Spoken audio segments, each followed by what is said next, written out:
Today is June 7th, 2023, and my guest is author and sheep farmer James Rebanks. Our topic for today is the life of the sheep farmer depicted in his first book, The Shepherd's Life, which was published in 2015, but we may also get to his 2020 book, English Pastoral. James, welcome to EconTalk. Yeah, thank you for having me.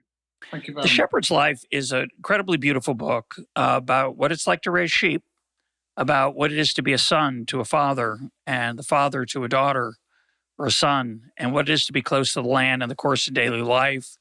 It's quite moving, and it's unbelievably informative for most of us who don't know much about sheep farming. So our goal today is to try to give listeners some idea of what that's about. And I'm going to start with the fact that your family has been in the same general area, which is the Lake District of England, for a very long time. Tell me how long they've been there. What did that mean to you as a boy growing up, and what does it mean to you today as a man? Okay, so as I talk to you right now, I'm basically sat in my barn. I've got like a nice office in one end with a computer and windows round, but it's basically an agricultural barn. And I'm looking out over the valley where I live, which is Matterdale in the English Lake District.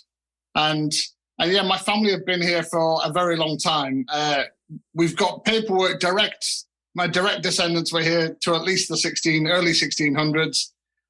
In the same very small village, we've got records of people with the same name 200 or 300 years before that. So you're like 600 years back in the sort of 1420s. But interestingly, journalists keep saying that my family turned up here in the 1420s. No, that's when the paperwork starts. The historic archive begins. So it may well be that we were the kind of people that lived in this area for maybe 1,000 years before that, maybe several thousand years before that, who knows? But we were, and I had to sort of research this when I started to think about writing my first book. When I looked into it, we were basically small farmers, almost sort of peasant farmers, and we would bounce around between sometimes what looks like pretty horrible poverty. So you can find the younger brothers and sisters in the workhouses, like where the poor were sent.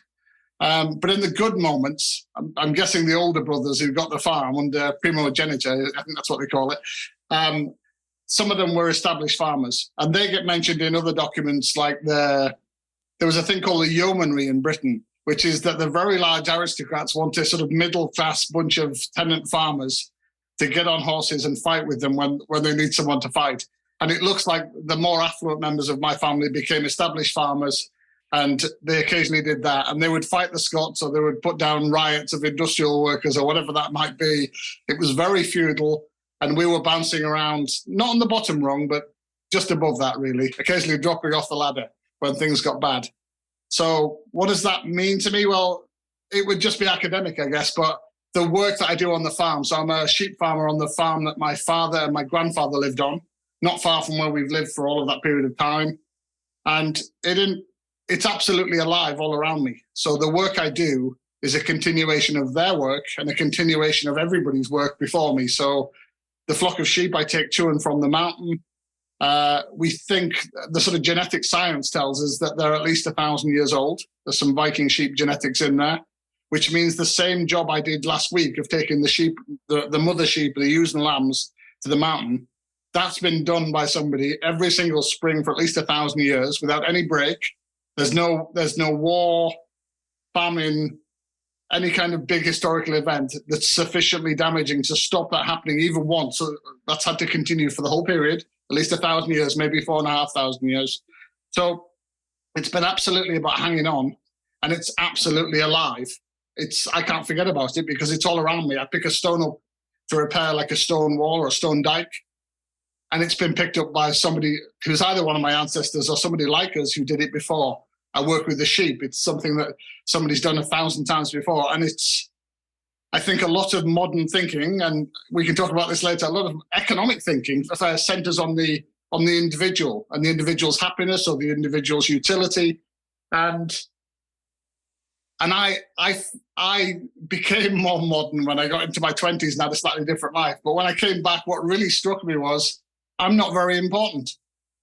Me as an individual, I'm not very important. Yes, I've written some books and people want to focus on me as an individual, but really I'm in a very long chain of people, hopefully a chain that stretches on far into the future.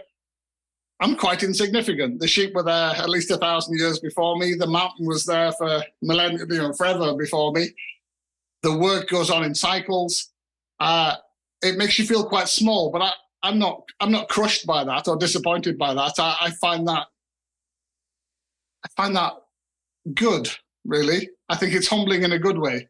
It reminds you just how small you are, and that history and life and nature, these things are much longer lasting and much bigger than any of us. But I think in modern times, we're encouraged to think of ourselves as a blank slate that we can write our own story on. I'm an interesting case. I was born in Memphis, Tennessee. My family left there after a year. I grew up mostly in Boston, outside of Boston, Massachusetts, but my parents were Southerners. They didn't fit in. They had a thick Southern accent. My friends made fun of them. And here I am crazily in Israel.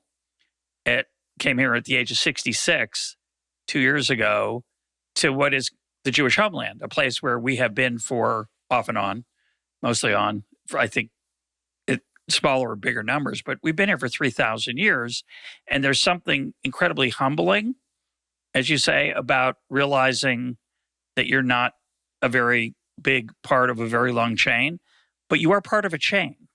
Yeah. And that creates, I think for me, and I'm curious for you, a feeling of belonging that is otherwise missing, I think, in a great many ways in modern life for at least the educated folks who fly to where the jobs are, say, the most high, with the highest pay or the most self-expression. That's fine. I don't have, it's something tawdry about that, but something has been lost in our interest in cutting ourselves off from our roots, I would argue, and seeing ourselves as a blank slate. Do you feel that, or do you disagree? No, I do feel that. I'm always aware that although my family weren't wealthy, there is a kind of privilege in having that sense of belonging. There is a kind of privilege to live on a farm in the Lake District, which has this long history. The Industrial Revolution meant that most people lost that connection to a place. They were uprooted. They were taken to cities. So I would never want to sound preachy or, as you said, sort of judging people down who don't have what I have. But yeah, I distinctly remember, and I wrote about it in my first book, The Shepherd's Life. I distinctly remember being at secondary school where they thought that we were blank slates, and quite disappointing blank slates, because we were farm boys and girls or factory workers or hairdressers' kids. And they thought that they wanted to imprint on the blank slates that we should leave. We should go to London. We should go to Oxford. We should go to Cambridge. Actually, they never mentioned those two places in my school. But the general idea was you were meant to leave and become somebody. And becoming somebody meant not being a worker, not being provincial or small-minded, not being yoked to the place and thinking that was the most important thing, but pursuing your own self-development, pursuing ideas, pursuing wealth, whatever it was. But it was always somewhere else. It was like beyond the horizon, in the place that the clever people went to. And I remember hearing this, and they sort of wanted that for me, because in my moments where I did work hard at school, I was probably quite good at school, and they saw that, but I wouldn't engage. And for me, it was because they were asking me to do something that felt like a betrayal. And also something that didn't make sense. So they were implicitly saying to me, or I felt they were, that what my grandfather was, who was basically a sort of small peasant farmer, or sort of small yeoman farmer, maybe more accurately, that he wasn't anything. He wasn't a someone. He was a nobody.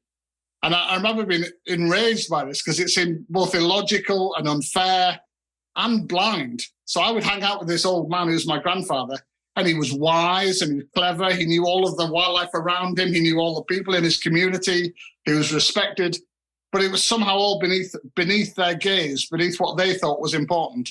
And many years later, when my life changed a little bit and I realized that maybe I could write a book, I was sort of channeling that feeling. I wanted to tell the people that read books. I'm like, whoa, hang on a minute. Yeah, screw you. Forgive, that's slightly rude language. I wanted to push back against that and use whatever talent I had for telling a story to say, no, you don't see me. Like, I remember reading this I think there's a guy called Severan Todorov who writes about the conquest of South America. And he said the conquistadors discovered the Americas, but they didn't discover the Americans. They couldn't see them. And because they couldn't see them, you can then, at its mildest, ignore them or overprint them with your own culture. At its worst, you can displace them, take their land, and ultimately kill them. And I think we see that all around the world. And my family, luckily, weren't exposed to genocide, but they were sort of overridden in a cultural sense. So anyone who knows about English culture will know that the Lake District is this iconic literary landscape that's hugely important to the English. But it's not the story of my people who live in it. It's a sort of middle-class, poetic, romantic fantasy. Yeah, and of course, people who come visiting as tourists see you and your family as players in a drama that they consider, as you're suggesting, it's a minor role. You just happen to live there. They're glad you're there in your cute outfits and your boots and your muck, but you're there for the way in a diorama in a museum, there would be people in native costumes and so on. And there is certainly a lack of respect. I can't help but think of Adam Smith's line in The Theory of Moral Sentiments where he says, man naturally desires not only to be loved, but to be lovely. And later he says, the chief part of happiness is being beloved. And he doesn't mean romantic love. He means being respected, being seen as someone significant, mattering, a person to be honored. And Smith says there's two ways to do that. And we're recording this very shortly after the 300th anniversary of what we think is Smith's birth. So I'll just throw that in. But Smith says, there's two ways to matter. There's two ways to be significant. One way is to be rich, famous, or powerful, or one of those three. The other is to be wise and virtuous. Now, your grandfather was wise and virtuous. He wasn't rich. He's certainly not famous, certainly not powerful. And that outside world that comes to the Lake District and looks at him, sees an uneducated man, as you suggested earlier, who has not really made anything of himself. Yeah. But what you saw as a boy, and what you write about beautifully in your books, is you saw a wise man, also a virtuous man, not always, he's a human being, of course, but a person who had a code, a very strong code of how to treat animals, how to treat the earth, and how to treat your neighbors. And in return, was respected deeply by his social circle. It was a small social circle. Didn't have a lot of followers on Facebook or Twitter, but he mattered in his world. And I think what I hear you saying, which is very powerful, is that when you went out into the rest of the world, you realized that the rest of the world, you write about, you went off to Oxford, which is a sweet story, but that world of Oxford, that intellectual world, did not respect the intense and deep knowledge that your grandfather had, because it wasn't the kind of knowledge that Oxford cared about. And that is, it's really fascinating. So I need to tell you something. So you're right. He didn't have social media to have a mass global following. But can I tell you something which I'm very proud of?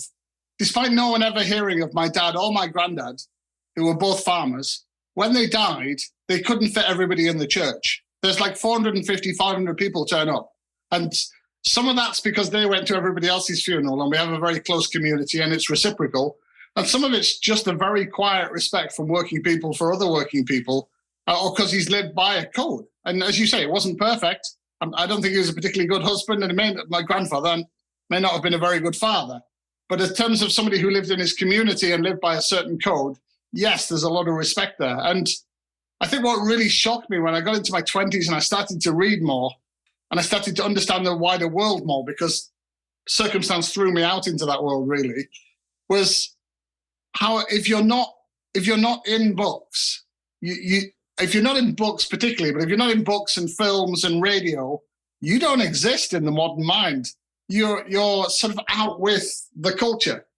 And as somebody who loved books, I latched onto that. I'm like, okay, there's a way to change. Like if you want to be seen, you have to write the book. And I spent nearly 10 years looking for somebody else having written the book. I kept going in bookshops saying, where's the book about, like my granddad, about the people that do this work? And Wordsworth and other people nearly did it. They were looking over at these people saying, there's something interesting here, but they weren't that thing. They weren't the son or the grandson of that shepherd. So, it's a fascinating thing. And I have to say, I was very, very influenced and still am. I love lots of immigrant writers, like people like John Fante in America, who's like an Italian immigrant. Yeah.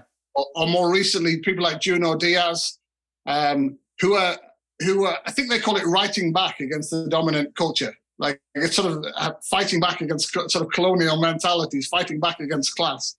And just doing that with the power of story, really, saying, you're going to look at me, you're going to look at my people. I have a huge amount of sympathy with people in all kinds of minorities, or people who feel like they're outside of the dominant culture and are fighting back culturally. That to me was very powerful, to realize you could do that. Well, it's clearly part of the tension in the political environment in today's world, right? You have people who feel they've been marginalized by the elites, the experts, the educated classes, whatever you want to call it. It's driving a lot of populism. Obviously, it drove a lot of political change in the United Kingdom, it's the United States, and many other places. But let's move on to and I want to reference the episode we did with Megan McArdle on Roger Scruton's book about home, and I think home is a thing that many modern educated people don't have. I suggested earlier I didn't feel at home in St. Louis, Missouri, where I taught at Washington University. It's a lovely town. It wasn't my home, just where I happened to live for 14 years. Somewhat my home because all my kids were born there. So it was kind of their home for a while. But that connection that you have is really obviously very rare in that magnitude. But you don't need it to go back to even 1600, I think, for many people to feel it. You want to add one thing? Yeah, I do really. Isn't what you're talking about, I know it happens all around the world, but it feels to me like a particularly American experience. So the American historic experience was your home isn't the most important thing because there's stuff wrong with it. They're stopping you worship your own God. They're stopping you living in the way that you want to. You're too limited. You're too poor by these unfair structures. Come to America. Place isn't the defining thing. You can move west. You can move east. It's not and I know when I talk to Americans, and I'm not judging this unfairly, I understand why it's like that. They've often lived in 2 or 3 places. They're not sort of deeply rooted to one place. Or if they are, it's only for a generation or two. That really, when I talk to Italians or maybe people in rural France or, I don't know, people in Asia or Africa, that's quite different. One of the defining things in their identity is place. My people are from here. Yeah. Yeah, no, it's fascinating. Let's talk about being a sheep farmer. What's fun about your book is I would describe it as this way: there are a lot of bad days, and there are a lot of good days, and you don't really pay any attention to the absolute number. You don't need 183 good days versus 182 bad days to make it a good life. It's just the whole thing is one fabric.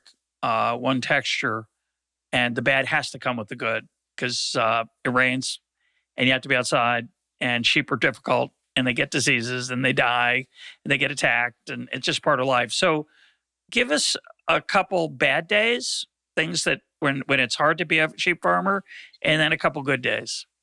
Okay, so I'll try not to make it all sound good. No, not fair. No, so I won't do that. So being a sheep farmer at times is a little bit like being a nurse or a doctor. You go to work, you pitch up, and you get punched in the face with reality. A lamb is dead on the ground. Its mother's given birth to a dead lamb. You got there 10 minutes too late because you went to the other field first, and you'll never know whether if you went to that field instead, you might have saved it, maybe the 10 minutes. So there's a lot of responsibility that's very elemental. It's about life or death. And you can't, by definition, you can't get it right all of the time. So there's a degree of self-blame on the bad days. Why did I do it that way? Why did I not do it the other way? And you want to believe that you're some kind of benign God for your flock and keep everything alive and make everything okay. But of course you can't, because it's nature. So the bad days for me are maybe when we're at lambing time and it's just the really bad day when everything goes wrong. The mother gives birth on the side of the stream or the beck, and the lamb falls into the water and drowns. And you're like, why would you do that? And why was I not there to stop it? Or you can have all sorts of physical things can go wrong with lambs when they're born. They can die in the birth sac, in the fluids, and never breathe. Occasionally, rarely, the insides can come out through the navel because the mother's tugged at the navel, being overly motherly, and pulls the insides out. There are pretty grim things happen, like they would on a sort of A&E ward, like a doctor's ward, and you're just doing the best you can, and that can be tough. Sometimes you come back in the house and you think, I got everything wrong today. If I'd done all that the other again, I'd do it differently. So it's tough. Tougher than that, because I've done this my whole life, so I got used to that stuff a long time ago. Tougher than that is something that farmers all around the world feel, which is they don't see economics as impersonal. They feel it absolutely personally. So you take over this farm that was your father's and your grandfather's. If you don't make any money or you're going broke, you're failing. We don't think the farm's failing, the economy's failing, the technologies have changed. We go to bed feeling absolutely crushed because the farm isn't really a business in our minds. It's an extension of who we are, an extension of our identity. And the experience of the modern farmer is one full of debt and effectively being a price taker. What is the old joke that we pay retail when we buy something and we sell wholesale when we sell something? We're never in control. The actual economics of farming is really quite crushing and depressing. And the sort of 1970s economics on this were Earl Butz, who was Nixon's Secretary of Agriculture, said, plant corn from horizon to horizon, get big or get out. And that would be okay if you won the game when you did that. But you don't. You end up more trapped into a bad system, still powerless, still taking. So it's, in an economic sense, it's a very frustrating profession, and often feels like it's stacked for you to fail, which there's a lot to be said about, yeah. But on the physical side, and we'll get to the good days in a minute, but the physical side is you're outside. It's incredibly hot sometimes, and you're throwing hay around, or it's pouring rain. It's freezing cold. It's snowing. It's a physically demanding life that your book really illuminates. Yeah. So this will make you laugh, but I'm like some people can't. Some people feel the cold worse than others, right? I do. I feel the cold really badly in my hands. That's insane. I have to go out on a lot of days in the middle of winter when it's cold and wet, and everything I touch is cold and wet, and I'm just not doing my job if I go back to the house and drink coffee all day. I've got to keep going, keep doing it. So sometimes I'll come in to thaw out my hands, and my pet hate, it's a little thing. My pet hate is that stinging feeling in your hands when you're trying to defrost them under like a hot tap. And in winter, I'll end up with my hands swollen and cracked. And, why am I doing this? And the winters here are sort of 6 months long. Now, they're not super cold and super snowy, but they're cold and wet, rainy, really. And that dampness is depressing. So it's everybody here, I think English people in general, but definitely if you live here, you're very ready for spring. And we are those people that are out with our shirts off on the first sunny day in May, because we're sort of sun worshippers because we have such a grey, miserable climate most of the time. But you're right. The other side of that, and I wrote about this in the book, I don't think you get the highs without the lows. So the fact that I do 100 days on the trot in a bad winter, in the cold and the wet, gives me a feeling of elation when I get to spring that is higher than any other high I've ever had in my life, when the sun comes out and I've got through winter, I've kept all my sheep alive. I'm not sure if I'm describing this very well, but I think you need to have the lows, don't you, to have the highs. It's all about the contrast, isn't it? And this life does give you both. It gives you the days where it nearly crushes you. And then, like today, I'm looking out the window as I talk to you. It is insanely beautiful and sunny here today. And I've worked for 2/3 of the day. I've been doing this with you and a couple of other things in the other third of the day. But there's no way you don't feel lucky on a day like this. I've got beautiful views. I'm not in a city. There's no traffic. I'm one of the luckiest people on the planet on a day like this. So it's all about trade-offs, isn't it? I can't ask everybody to pity me. That's not what I do in the book. I just try to describe the highs and the lows. And it's interesting. I have a 11-year-old son called Isaac, and he's been a typical daydreamy playing around kid until about 6 months ago, just like I was at his age. And I love that. I don't need him to be a farmer. And then this spring, he came with me to do the lambing. And he was obsessively coming with me, like something's clicked inside him and he loves it. But at the end of the 6 weeks where we're lambing, so lambing is every hour and a half going around the fields to check the lambs are alive, that things are where they should be, correcting any mistakes, keeping animals alive. He's a different kid after 6 weeks of doing that. He's just focused. And now when I talk to him, I can see he's got the same like insane love for it already as I had at his age. It's going to be really hard to persuade him that you should go to college or you should become a doctor or an accountant or something. When I talk to him and say, look, there's lots of things you can do this as well as something else, he's already glazing over in his eyes as he looks at me like, what are you talking about, Dad? Why would I not want to be there when the sun comes up? Why would I not want to hear the birds? Why would I not want to be part of this historic community? Why would I not want to earn the respect of all these people that live here? Why would I not want to be like you and your dad and your granddad? And I had a really bad case of that in my early teens where I just couldn't understand what the school people were on about. I was like, you people are crazy. Like, you're telling me that my life's nothing? It's the best life in the world. You couldn't drag me away from this. And that's how I feel about it. I feel genuinely lucky. If I was to die tomorrow and you got to reckon up your life, I wouldn't regret a minute, not a minute of it. And my dad actually did die of cancer 8 years ago. And I said to him when he was a few weeks away from dying, I said, what do you want to do? Like, there must be something you never did. Like, do you want to go to a fancy restaurant or you want to go and see something you haven't seen? He said, and he basically said, and he used some choice language, but he said, I want to come to work tomorrow morning and do what I've always done because I love it. And he did for as long as he could. And I remember thinking, wow, your life is exactly what you wanted it to be. And how lucky are we?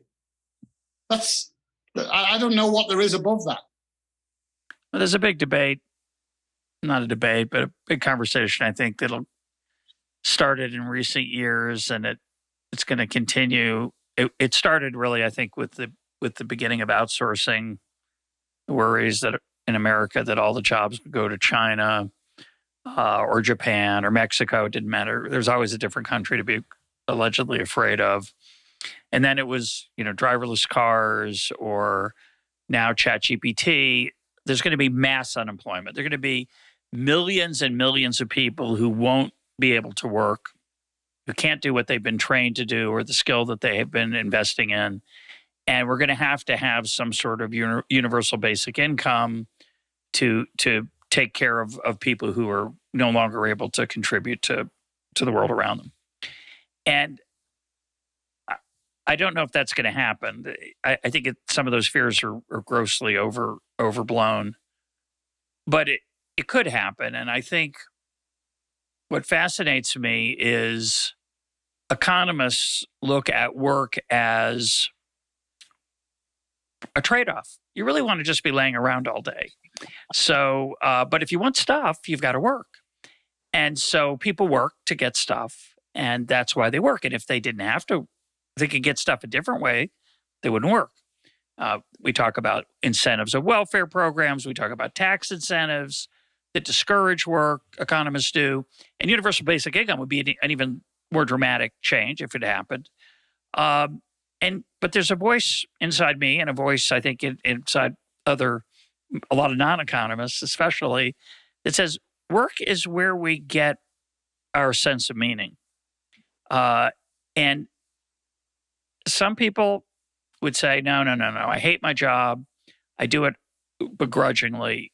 You don't. You love your job. Not every day, not every minute, but you do love your job. I love my job.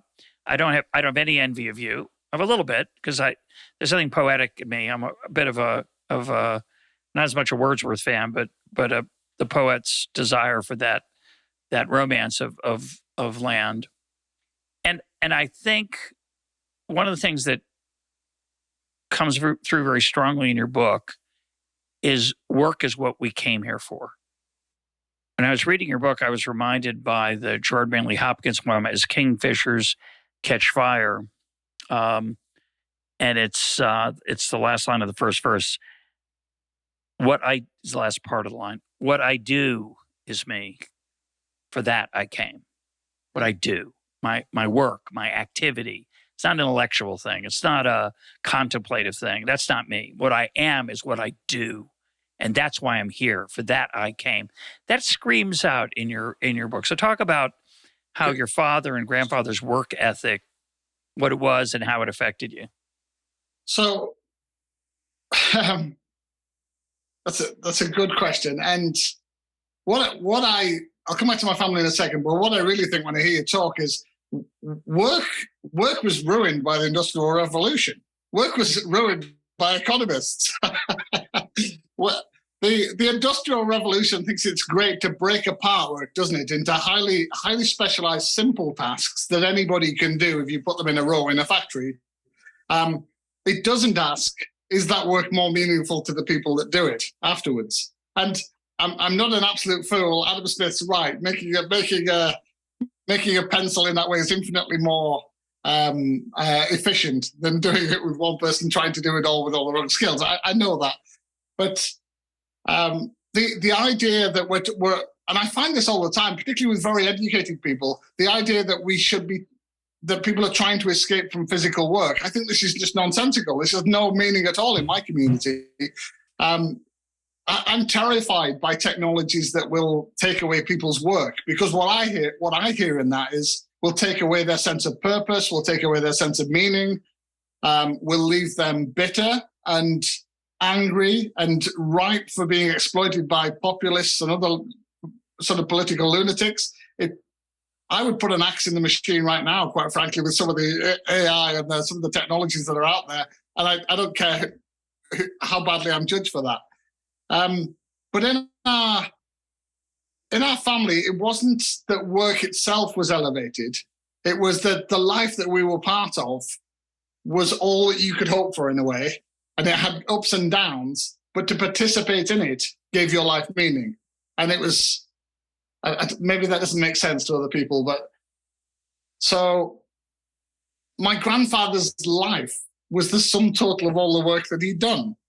The sum total of all the seasons that he'd been through, the sheep sales that he'd gone to.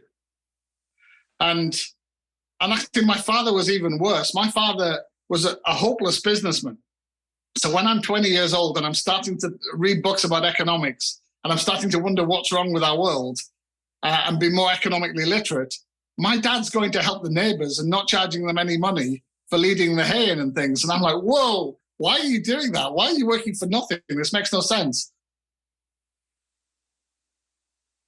But for him, the money didn't matter, because at the end of the day, you'd earn the respect of your neighbor, and that made you closer together. And the neighbor would come back and help us at some unspecified date in the future.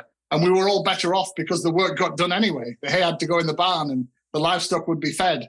So my dad saw that. I think my dad saw the world as just a lot of important work that needed to get done. And a meaningful human life was to be one of the team of people getting it done. You know, it's just that was it. And yeah, and I know you mentioned in the introduction that they had really, really strong ethics about that. Like to stand and watch somebody else work, or even to have like a servant that would work while you did nothing, was completely against the ethics of my family. We would have all felt deeply, deeply uneasy. Nothing in our background prepared us for that. Everybody, when there was a job to do, everybody jumped up, not only to do it, but to be seen to be doing it. Because we didn't think we were, but there's a strong sense of egalitarianness, really. The idea that somebody else's job was to run around and like do things for you, that would have made us deeply uncomfortable. Although you could argue my grandmother was doing that for my grandfather, but there's a whole other debate to be had there. Yeah. Just want to say one thing in defense of economists. I don't think we're responsible for the Industrial Revolution. What we're good at, and I think this is important to add, is understanding the full picture of what sprang from that. Yeah. The division of labor creates wealth. I think Smith was absolutely correct about that. You're free to ignore it. You're free to be a jack of all trades, as your family is.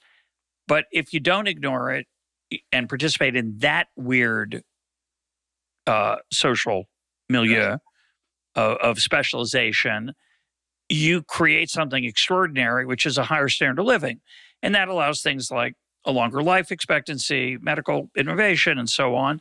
So the complexity of it is that ChatGPT, which I'm uneasy about as well, we've done a bunch of episodes on it, we'll do more, is going to create other amazing things that will not be seen directly as its consequence. And I think that's also true of some of the innovation that implicit in the Industrial Revolution or the Agricultural Revolution that transformed America and Britain. In America, I know the numbers better, but I guess they're pretty similar. In America, in 1900, 40% of the people worked on the farm, and today it's 2%. And I know you wrote it's 2% in England today. I don't know what it was in 1900, but it was more. And there's something glorious about that, because all these other things could be created because we had to devote fewer resources than we did before to farming, but we lost something. And I think as a free market economist, I'm coming late in life to the idea that we lost something. And I think that's important too. And I'm not, unlike you, I wouldn't put an axe to technology, but I do think we as human beings should be aware of what makes our hearts sing. And it's many, many things. It's work. It's a sense of belonging. It's a sense of transcendence. It's a sense of family in many situations. It might be a worship of the divine. There are many parts of our essence that need those things to feel alive and to have a life of purpose and meaning. And we've lost some of that over the last 100 years, maybe a lot of it. And we see some dysfunctionality, I think, around the world, even in places that have lots of resources, but don't seem so happy. So I think these are all complicated. They are complicated, and I don't actually, if I'm being honest, I don't really disagree with you about the good that came from lots of those changes, as painful as it was. I'm not some crazy person that wants to roll back 200 years of economic progress. I don't want to do that. But what I would say, if we're going to give economists a grilling, and I don't get many opportunities, let's do this. What I do think, I remember reading a thing about the Amish. Okay, I remember reading when a new technology comes to an Amish community, they all work differently, because I understand they work on a sort of parish or county basis. But in some of the communities that I've read about, they have a discussion. There's actually a conscious discussion about the impact of this technology on their world, and they judge the technology and whether they should adopt it in their community in a thoughtful way. Now, I don't know whether they get it right all the time, and I'm not pretending that they do. But for example, if they have a new farm implement, but it would replace the work of 6 of the men in the village, and 6 of the men in the village have 6 families living from this work, they're weighing up the good and the bad of this thing. And I just think we don't do that. I just think there's far too little of that, where we stop and we say, okay, what is the real impact of this changing agricultural technology, or this changing artificial intelligence technology? And there's no off-ramp when we're jumpy. There's no stop. There's something about the way that we think about economics, which is, I think it's based on like a Whig version of history, what the English called the Whig version of history, which is things will get better and better and better in an eternal process of progress. And we I think we're stuck in that, really, whereby when you try to say to people, whoa, stop, this could be disastrous, nobody wants to stop. Nobody wants there to be any limit on technology. Nobody wants us to say no to anything. And I just think we're old enough and wise enough to have some of those conversations. And if it results in some no's, not all no's, but if it results in some no's, I think we'd avoid some disasters. I really do. And there's nothing there's nothing in The Economist that I've read so far, which is limited, that is about that. That is about, there might be legitimate no's. There might be legitimate choices to turn away from some things, because maybe we don't want those millions of people to be mad, bad with meaningless lives that feel angry because they're replaced by some technology that probably is only going to benefit half a dozen billionaires anyway. Let's be honest. There's deep inequalities of power and wealth have resulted from the things that we've done. It isn't about all of us, is it? It's no, nice. I disagree with that. But that's the least of our, I think, of what we're talking about. I think a lot of people benefit, but I'm not sure we really want it. I mean, this device, I'm holding up on a iPhone on the YouTube version of this conversation. The smartphone it's like my favorite thing. I'd like to say after my wife and children, but my behavior doesn't always suggest that's what I actually think, because I pay a lot of attention to it, and I'm very grateful that my children were raised mostly in an era before the smartphone was ubiquitous. And probably the only disagreement we have over this is who should have the privilege of saying no. So I think it's very important that all of us as individuals, and maybe as communities in certain settings like the Amish, can decide to limit or restrict or avoid certain types of technologies, and say to the rest of the world, go ahead. I mean, if people want to use their smartphones 24/7, and many people do, go ahead. If you want to have a technological Sabbath, that's up to you, where for 24 hours you don't use any screens. If you want to merely put your phone away at dinner or at meals with friends, that's okay. I mean, there's a whole range of things we should do, but I would rather, as a classical liberal, I would rather preach to the individual and the family and not want the government to decide, because they tend to listen to the billionaires more than listen to me. I've got to kick back. So why are we talking about this? I know you haven't read my second book yet, but my second book, English Pastoral. I read a good chunk of it this afternoon, James. Okay. And it addresses this, and it basically explains what happened to farming after the Second World War in particular. And what happens to farming after the Second World War is that we believe in progressive change. We believe that all technologies are good. We believe that, actually, whether we believe it or not, technology changing our systems sweeps all before it, whether we like that or not. And it makes food very cheap. It does exactly what the economist says it will do, and it makes people's standard of living higher, undoubtedly. But what it doesn't do at any point, is to ask difficult questions about what the ecological consequences of those changes will be. Nobody. So to break it down to really simple stuff, somebody in the John Deere factory in Chicago decides to build ever more efficient combines. How could efficiency be wrong on a combine? It sounds great, but what happens over from maybe 1950 through to 2010 is we have combines that don't drop any grain, right? When we had inefficient combines that drop lots of grain through the winter, billions around the world, birds and insects feed on the grain that's wasted from the inefficient combine. And somebody very clever, who's an engineer who only has one job, because it's a simplified job in a factory as a designer, works out how to not drop the grain. Now, the ecological consequences of that, never mind pesticides, never mind all the other 20, 30 things, are absolutely disastrous. But so we're doing things in silos, but when you apply them to the real world in a sort of free market, everything's progress kind of way, trash the world. And I've got to confess, because I'm talking to you, in my mid-20s, I became very cynical and world weary. I thought my people were out of date, and I believed in neoliberal economics. I was enchanted by people that now horrify me, Milton Friedman and Friedrich Hayek and Gary Becker and all the rest of it. I read all their books. My heroes, James. And they explained the world very, very well, actually. Just like Marxism explains revolutions very well in industrial societies. It was really good. I read them and I was like, okay, this is how the world works, and we're on the wrong side of history. We're losing. And then I went back to the farm and I looked at everything. I'm like, it's not getting better. It's getting worse. Worse for people, worse for nature.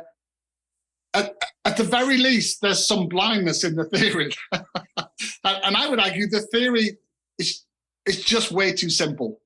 It works well for pencils. It doesn't work well for fields of grain. And I think where I'm at in my mind is that there needs to be some separation. There are some things that clearly this is a beneficial progress for. Maybe when you're making iPhones, it doesn't matter. You can do it in the most free market way imaginable. When you get to a field and it's literally nature's losing or winning or losing, depending on your technologies, depending on your trade policies, I just don't think it's going to end well unless we step out of that idea or at least develop it a lot so that we start to think about making good practices pay. And I know technically that there are really interesting ideas about how people should just pay more through a market mechanism for things produced in the right way. I'm not completely stupid about that. Maybe, but we're just getting everything wrong at the moment when it comes to farming and the environment. So from somewhere, we have to have a new paradigm of thinking about the economics of it. Well, it's going to be challenging, but I'd like to have that conversation over a drink in the Lake District, in your barn, if we could, if you'll have me. But I want to move on to a different topic, which I'm deeply interested in now that I live in the Middle East. In the Middle East, there's a lot of negotiation. When you're an American, there's a room and a couple places for negotiating things, but most of the time there's a fixed price. You pay it, often a good price. It's fine. You're free to not pay it if you don't want to. But here in the Middle East, a lot more things are up for grabs. And in your life, you write really incredibly about negotiating with a neighbor, going to her kitchen. I think you sat there for 3 or 4 hours over tea. Talk about what it's like to buy in that setting. Talk about what you were negotiating over, and it's somebody that you're going to see again. It's not just somebody you pop in to buy a house and you got to haggle over the price, or you're buying a new car. This is a repeat encounter you're going to have with this neighbor, and you want her respect, but you also don't want to be taken advantage of. And she probably feels the same way. Talk about that experience. Okay, so the first thing in our world is that no one's going anywhere. You're not only are you going to have to live with the person you're doing business with for the rest of your life, seeing them on a weekly basis, but in all likelihood, your children and grandchildren will deal with their children and grandchildren. That changes the nature of this. So a lot of modern business, as you say, is anonymous with somebody else. You get the best price, you get out of there. You're never going to bump into them at the cricket club or whatever, the golf club. But I was brought up with a very strong ethics of how you do business. And I write in the book about my grandfather going to do business with another sheep farmer. And my grandfather worked out a way of making money. And it was that the news about sheep prices got to the mountain valleys slowly. And he worked out that he had a motor car and he could get into those valleys faster than the news. And he could buy sheep with market information a little bit better than other people. And he could bring those lambs, walk those lambs out with his men, make a good price at the market. Now, he sounds like a modern businessman there. He's sort of cheating by using insider information. But there were rules to this. You weren't supposed to screw these people because you couldn't go back next year. Like, you don't want to be thought of as a crook. So one year he bought some sheep way too cheap.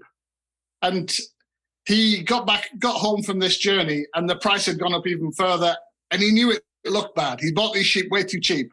So he drives all the way back to this remote valley to see the farmer with some money and says, look, I pushed you too hard on this deal. I need to give you some money back. But there's another counter set of ethics, which is once you shake on a deal, it's done. So the other farmer says, I appreciate you coming, but I shook on the deal. That's my problem. So my grandfather has to work out how to get out of this moral hole he's in where he screwed the guy and the guy won't have the money back. And the only way he can come up with is the following year, he deliberately goes and pays more than he should for the sheep to make up the difference. So that's what this world is at its best. And there's another thing on the mountains here where a lot of our sheep flocks live together on the common land on the mountains, and then we bring them down together. Sometimes lambs are born up there and you can't tell who they belong to. And it's you have to, in the pens, work out who the mother is and piece it together. But if we're not sure, so there's an unidentified sheep, the farmers, rather than claiming it, which would be their economic advantage, will all push to not claim the sheep because nobody wants to be seen as a profit seeker over the community. So So that's just the way I was brought up. So when I go to buy a flock of sheep on the mountain, and these sheep always have to stay on the mountain because of the pattern, the woman who's selling them to me is, she spent 10 years checking me out. Am I a fit person to take on her pride and joy and keep this tradition going? And she's just about decided that I'm not an idiot after 10 years. And then I have to buy them off her. And it's a game of respect. That's why it takes 3 hours. She's asking me for a lot of money. And I'm finding rhetorical ways to make her feel very valued and respected, but bringing the price down to something that I think is fairer. And yeah, we haggle on and on and on. And ultimately, I do buy the flock of sheep off her. And now she's absolutely furious with me because I've had a lot of prize-winning sheep from what were once her flock of sheep, and I've done slightly too well with them. So she's irritated with me. But that's another story. But the thing here is what everybody's trying to do in my community, and I'm slightly over-theorizing it, but what they're trying to do is to have a community where you can not feel ashamed, not feel greedy, not have the wrong reputation, and can live alongside each other, even though you're trading with each other. So it's, yes, make a profit, but not exploit unfairly the other person. It's sort of trying to strike a balance between the two. And some of that's just enlightened self-interest. When you go back next year, if they think you're a crook because you bought them too cheap, you're not buying them, the other guy is. So some of it's sort of enlightened self-interest, but it's, yeah. And I'll give you another example. There was a sheep farmer on the Pennines, not far from here, a few years ago, stole sheep on a common, which is a heinous thing to do because the whole system is based on trust.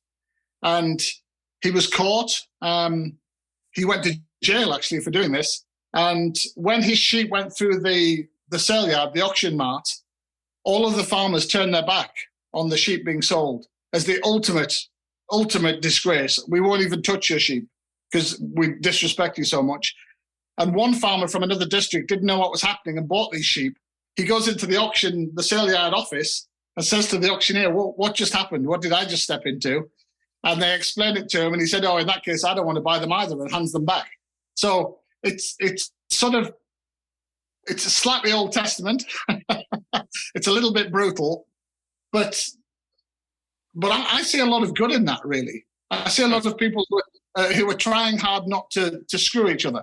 Yeah, no, it's beautiful. Economists could write about the power of repeated dealings and restraining exploitation. That's part of it. But of course, it's more than that. It's something being created there, a sense of community. And of course, it's that sense of community is relied on in crises and in other times for people to work together. I'll just check another one. We don't all get on great. There's rivalries and feuds and all sorts of things.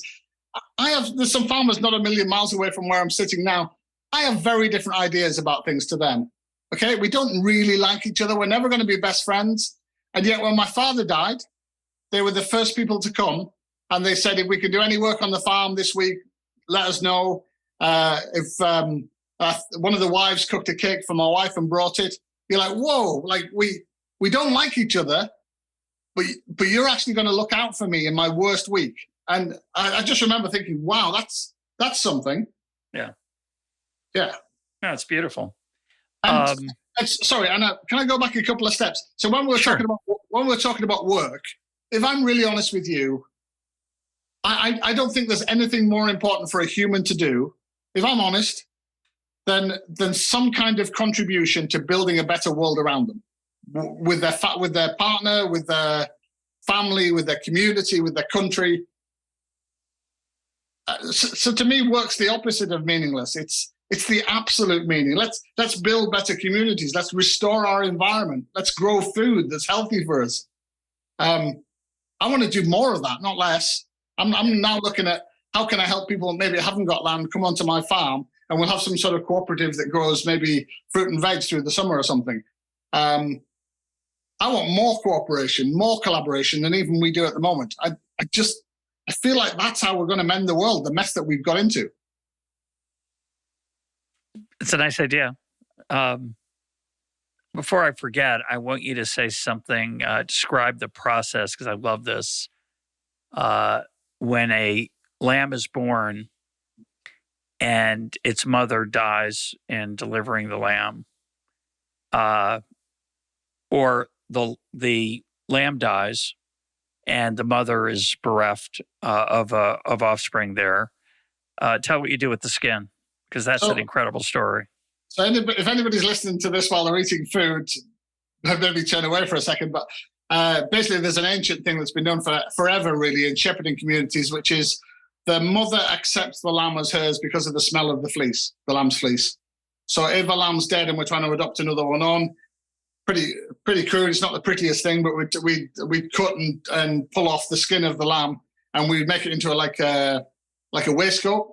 And we cut holes and put the legs of the lamb that's to be adopted on through that waistcoat of the old lamb's skin, and we put it with the mother. And instead of having a rejection and the lamb not having a mother and it being a mess, and there being an orphan lamb and they have a bad survival rate, often the mother will have the lamb straight away. Just because she smells the fleece of her own lamb and she's like, okay, that's fine, you can drink my milk. And 24 hours later, 48 hours later, we'll take that skin off.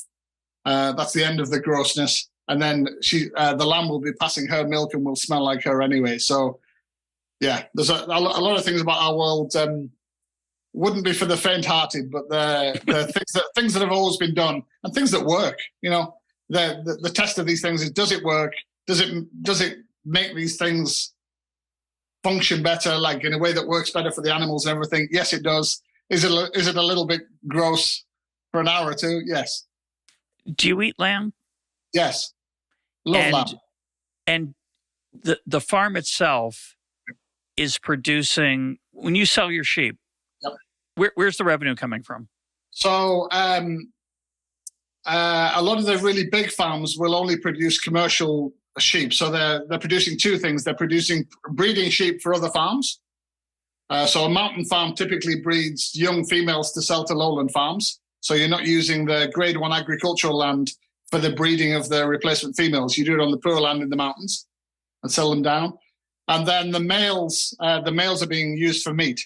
But even there, they often live on 2 or 3 different farms. So they might start on the high mountains in their first few months. And then the first winter, they might go to a lowland farm. And they might actually be finished and fattened on a third farm as you're exploiting the grass in different places by moving them around the districts.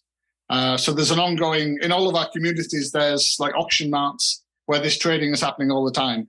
I need to get lambs off in the autumn before the winter off my land because I'll be overstocked. The farmer 20 miles down the hill on the coastal plain has lots of grass going into winter. He says, I'll have those, and they move on. And so, yeah, we have these sort of ancient trading relationships, some of which are taking the sheep in the same place that we used to take them with transhumans, walking them in the winter. It's amazing. It's basically transhumans with a couple of economic exchanges in the middle. Yeah. Explain. What do you mean? So transhumans is when you walk with the sheep from the high mountain top in summer, you walk them down to the lowland coastal plain where the grass is in winter. Now, this land all got settled and fenced and parceled over the last 1,000 years, so that you can no longer walk them. But what we would do is we would sell to the farmer who's down there who has the grass. So they would come to the little auction marts, these like little round buildings where the sheep come through, maybe 50 or 100 at a time. And those farmers will queue up and buy those mountain lambs and take them down there. Now, historically, if you go back 2,000 years, the same sheep of the same mountain might be going to the same place to eat the winter grass. But now it's done through a trade. And what about the wool? So the wool is increasingly worthless, which is another insanity of the modern world. So we're all wearing plastic clothing, which is very convenient, does all sorts of clever things. But every time you put it in your washer, it's putting millions of microplastic modules down the drain and into your river, into your sea. We should be wearing more non-synthetic natural fibers. Wool would be a brilliant one. Unfortunately, wool's almost worthless. We have a niche use for our wool, which we make it into tweed. Got a friend called Maria, and if you've on social media, she's at Dodson Wood, and she's this amazing entrepreneurial farm woman. She makes different tweeds for different valleys.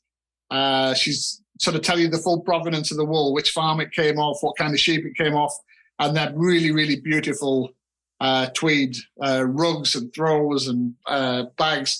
So I'm very lucky. She does the value adding for me and pays me a share of that. But if I'm getting you're a specialist in a particular kind of sheep herd. What are they? Yeah, so there's the selling the breeding sheep, there's the selling the commercial sheep, there's the selling the wool, but there's also a hierarchy in all of the breeds of sheep. And if you have a flock of sheep at your house, let's say you have 1,000 sheep, you need 20 rams each autumn. Now, you don't want any 20 rams. You want to improve your sheep. You might want more wool. You might want more meat. You might want a certain aesthetic style of these sheep, because that often matters in the breeds. You've got 1,000 sheep. You don't have time to do that breeding program to breed the better genetic rams. So I do that for you. So we specialize in breeding the rams, which we call tups. That's our dialect word for them. And we're basically doing a smaller flock, but a very, very controlled, very thought through, sort of genetically, how am I putting it? They're sort of elite genetics, which have high value. And so you would come to me and buy 20 rams, and because you're an economist, I'd charge you £1,200 per ram. I charge everyone else 1,000. I'll just alert listeners, it's a very appropriate episode to come after the interview with Les Snead, who's the general manager of the Los Angeles Rams. That's a really bad joke. So I'm fascinated by the wool thing. Wool, I mean, I love wool personally. I love wool sweaters. I love a wool undershirt, which is a magnificent fashion accessory in travel. That wool must be coming from Australia, New Zealand. It's not coming from you. So the actual wool of my sheep, because they're very specific mountain sheep from this wet, cold place, is quite coarse. It's good for overgarments and tweeds and sort of rough stuff that you wouldn't have on the skin. You'd have it over the top. But yeah, there's masses of sheep in South America. There's a lot of sheep in China, a lot in New Zealand, a lot in Australia. And some of those places, including southern England, specialize in much softer wools, which would be for things that would go closer to your skin, undergarments and vests and things. I think Edmund Hillary went to the top of Everest in Sherpa Tenzing wearing nothing else but New Zealand wool. I shouldn't be plugging New Zealand wool, but wool itself is amazing. There's all kinds of wool. It's an amazing product. And yeah, that's the way we got to go again. I don't mean that everyone should be wearing woolly jumpers for everything. It's got to be a little bit more intelligent than that. But we definitely need to be using more natural fibers, because there's no shortcuts. There's no what? There's no shortcuts. Like these things that we're told that plastic synthetic clothes are just fine. They're convenient. They make your life better. All those 1950s adverts.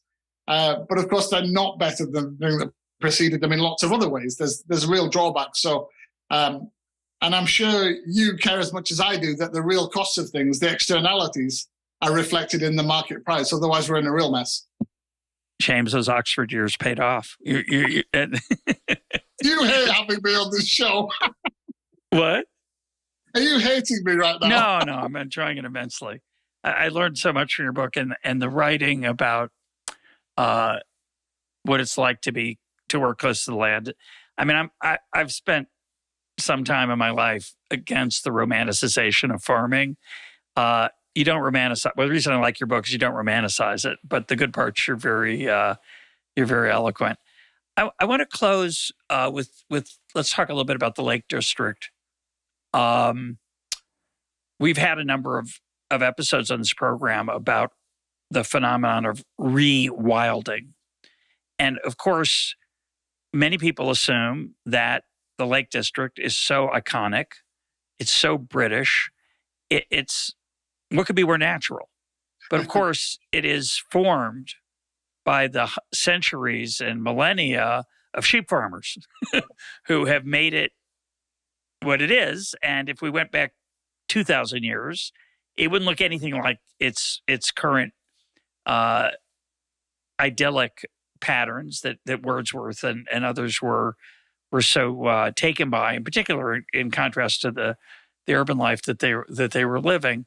How do you feel about that? Obviously, the reintroduction of various species that were native to your part of the woods.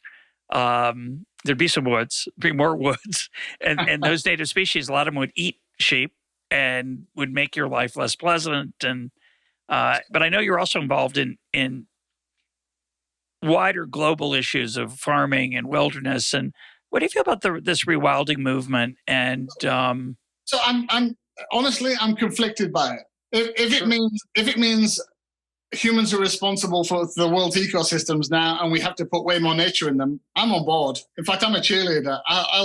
I'm up for this. Tell me all the ways I can do it. In fact, I've planted with friends 36,000 trees. We've done 25 ponds. We've restored pastures. I'm massively into putting more nature into the world. No fight from me at all. I'm a cheerleader for it. But there's another side to this, really, which is, and the complicated bit of this is basically what's called land sparing theory, which I think is an Edward Wilson idea. I forget where it comes from, but basically, if we embrace every new food technology or every new agricultural technology, can we produce all the food we need on a smaller, maybe minuscule area, if we did everything that we could, to make the rest of the world wild? Now, that sounds great, I reckon, if you're an ecologist and all you're trying to think about is how you get more nature. In the real world, it's really problematic, and it could really quickly become pretty nasty politically. So some questions immediately spring to mind, which is, okay, but most of the land belongs to people. How are you going to get hold of it? They don't want to leave it. They love it there. How are you going to displace people? Or if you're not going to displace them, how are you going to persuade them to live in a fundamentally different kind of landscape? We don't have levers for top-down pushing. I know people like Bill Gates and others would probably like that, but we don't have that. We actually have a world in which land is in many, many, many hands. And actually what we have to do is persuade people to do progressive things on their land. But a lot of the wilder, no pun intended, a lot of the wilder fantasies about rewilding are problematic. Not least, it assumes that all farming is bad for nature. Now, that's just not true. Like row cropping, sort of in the Midwest style, is pretty dreadful for nature and often dreadful for soil. A lot of the extensive cattle grazing that we do increasingly on our conservation grazing is really good for nature. It's often mimicking something that existed 5,000 years ago, almost better than what would be there now, because some of those species have vanished because of extinctions and other things. And then there's an American lady called Emma Maris who wrote a really good book called Wild Souls about the ethics of reintroducing animals. When you start to think about wolves, if you're a wolf, do you want to live in modern Britain where there's almost no wilderness, where you can't walk for 15 minutes without being hit on a road, where most of the food is domestic farm animals, where there's a guy or a woman with a gun, or pets that people are going to be really unhappy about their pets, dogs getting killed by wolves? Or you're just going to be in the wrong place all the time, or mating with domestic dogs. It's just way more complicated than let's make the world wilder. It's full of real issues, and I think they need to be really carefully navigated. And I actually think at times it becomes quite arrogant. We want this land to be something else, and the we's often very urban and very middle class and quite elite. And I think what it really needs to be is a conversation with the people that live in the different landscapes that we want to change about what they want, what they're doing now, what kind of support they would need to change the landscape, persuading them that we need more trees or more scrub or beavers reintroduced. I'm very up for having those conversations. I'm very up for being a grown-up in the room that says, okay, how do we adapt to that? How do we change? But it's not all easy. When you know about farming, you know about landscapes, it just isn't easy. So it's got to be negotiated. It's got to be consensual. And some of the rewilding stuff is just cheap shots thrown from high heights. Well, I want to encourage listeners to listen to the episode we did with Isabella Tree and with Pete Geddes on the American Prairie Reserve. It's a fascinating issue. I think what your book and our conversation highlights is that the environment that you live in, you've changed it. Your family has changed it. Your ancestors have changed it, but they live there now. So to treat it as the home of the wolves or the lions or the cougars is it should be more complicated. Yeah, and also it's worth saying. In North America and many other places in the world, they have genuine wilderness areas, places like Yellowstone. Yeah. Now, there's often a problematic history to that about displacement of the other people who were there first. Yep. But they are effectively state-owned. They are effectively wildernesses. And people get very confused by British national parks because they're farmed, they're lived in, they're hectic. And it's because it was a completely different deal. They're basically what UNESCO would call cultural landscapes, which is people have shaped them in endless ways till they're basically like gardens. They're not like wilderness.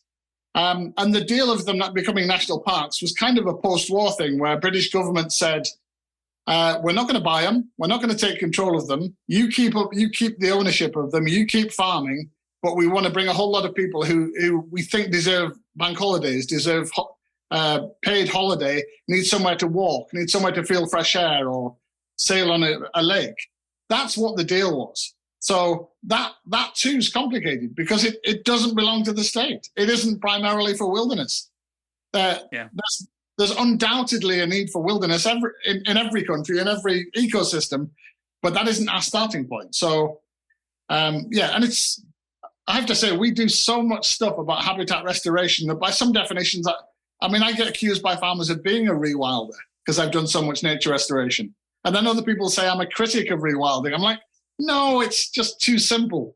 It's just jargon. We need, and I'm not criticizing Isabella Tree there because I know Isabella, she's great. And I've been to their place. It's amazing what they've done. We definitely need pockets of that. But I actually think like something like 75% of modern Britain is farmed. I think the big game isn't actually those pockets of perfect. It's the 75% that's farmed, making it substantially better. And that's where my head is. That's where my second book, English Pastoral, is. It's about, okay, what would that look like? How would you persuade people to do it? What sort of habitats would they create? How would you justify that economically? What sort of risk?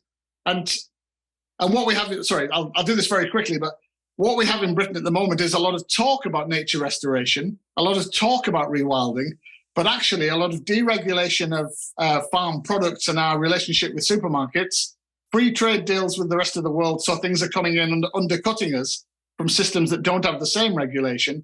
So the farmers are quite rightly turning around going, hang on a minute, you people are hypocrites. You want nature, but you pay for monocultures.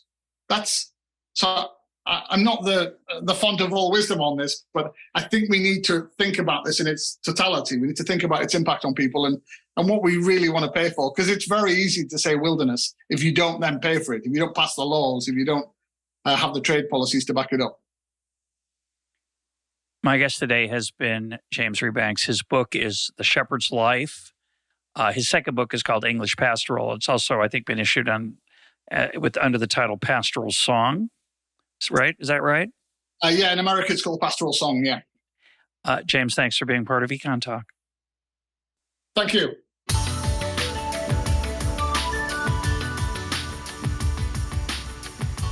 This is EconTalk, part of the Library of Economics and Liberty. For more EconTalk, go to econtalk.org, where you can also comment on today's podcast and find links and readings related to today's conversation. The sound engineer for EconTalk is Rich Goyette. I'm your host, Russ Roberts. Thanks for listening. Talk to you on Monday.